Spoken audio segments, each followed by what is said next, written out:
We all want the good life, throughout life. But the good life costs money. You have to work and earn money. In Denmark, most adult women and men work until they reach retirement age, which is between the ages of 67 and 70. The retirement age is the same for men and women, as men and women are equal. 1.3 million women and 1.4 million men, a total of 2.7 million people, are on the job market.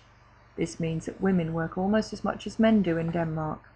Denmark is one of the countries in the world with the highest employment rate for women. Of the 5.7 million inhabitants in Denmark, 2.7 million are active on the job market. They need to make money for themselves as well as for their families and for the rest of the population.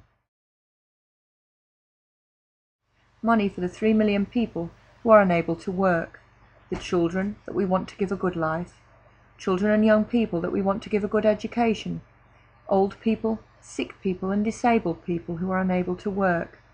In Denmark, we pay tax on our income based on the principle we pay according to our means and enjoy according to our needs. The tax money goes into the joint Danish box.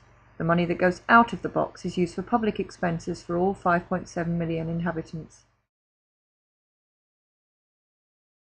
In Denmark, we have chosen that children are to have the right to free schooling and free education after primary school. Everybody is entitled to free medical care and hospital treatment. Therefore, the joint box is a fundamental part of the Danish model. How have we achieved this? In Denmark, we have unions that play a pivotal role in the developments in society. More than 100 years ago, there were hardly any labour market rules or agreements. Everybody, including many children, had long working days and hard manual labour. The employers were entitled to determine pay and working conditions in their own companies. Therefore, the workers formed trade unions. The workers continued forming trade unions and joining them. The trade unions were now able to make demands on the employers. As more and more unions were being formed, solidarity between the workers increased, also across the trades. May Day was introduced in 1889 as an international day of solidarity with the workers' struggle. However, there was one big problem in the early Danish trade union movement. The men did not want women to join the unions that had been formed by the men. Even if women have been the core labour force in many industries since the industrialisation, and even if working-class women contributed to providing for the family or were sole providers, therefore women formed their own unions. This is how the Women Workers' Union was established in 1901. For 30 years, in the period from 1871 to 1901, women formed many unions for women. These unions no longer exist. Today, women and men are members of the same unions within their trade. But it is important to remember that both women and men have fought hard for their rights as workers throughout history. The employers also established their own associations and joined forces in the Confederation of Danish Employers, DA, in 1896.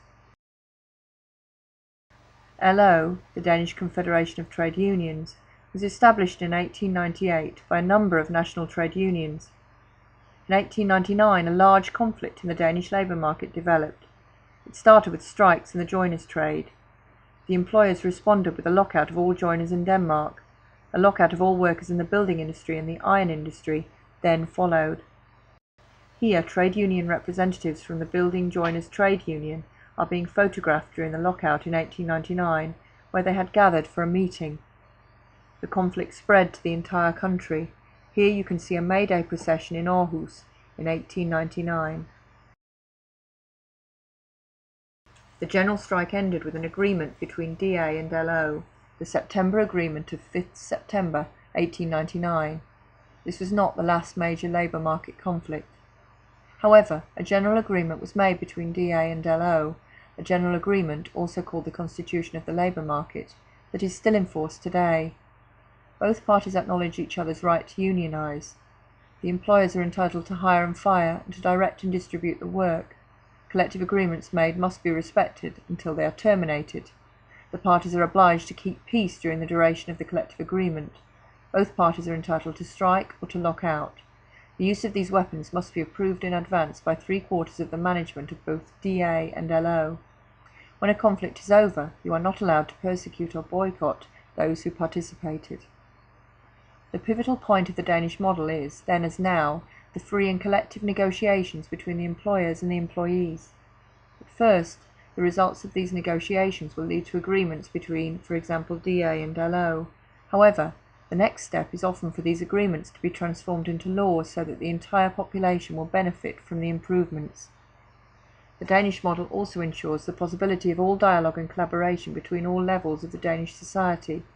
This includes tripartite negotiations between the labour market parties and the government. LO's chairperson, Lisette Riesgaard, is at the centre. Lisette is the first female LO chairperson. Here you can see the subjects of the tripartite negotiations in recent years.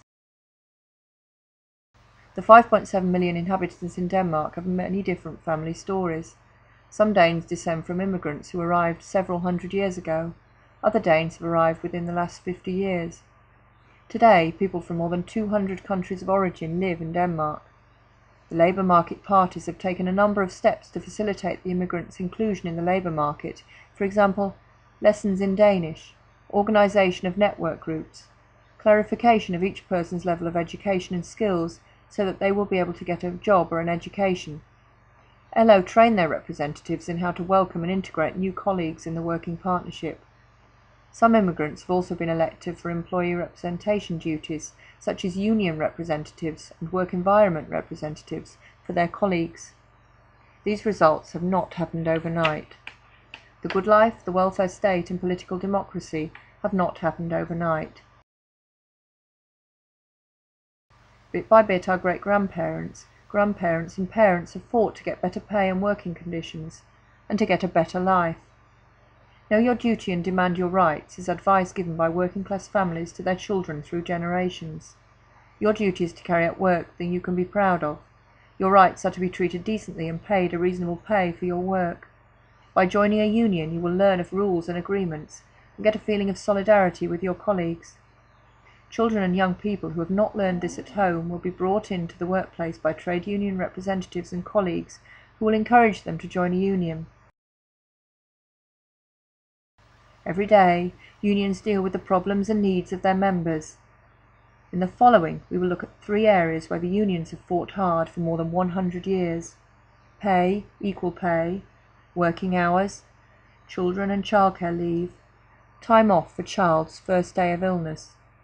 Over the years, an important area in the negotiations between the labour market parties has been pay. The pay is agreed collectively based on trade and industry, and on the individual place of work.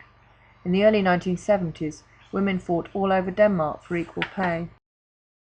Even though DA and LO agreed equal pay for all unskilled women and men in 1973, there is still today a wage difference of 36 kroner and 71 øre among employees on the labour market. This corresponds to men getting 14.1% more than women. However, in some trades and functions in areas under the trade unions FOA and HK stats, women have achieved a higher average salary than men in recent years, for example, laboratory technicians. Here you can see the important dates for the initiatives and results of the unions.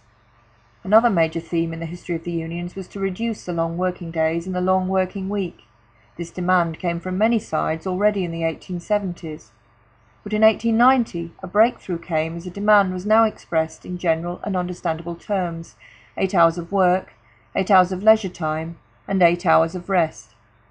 The 8-hour day became a reality in 1919, but for 6 days a week, meaning a 48-hour working week.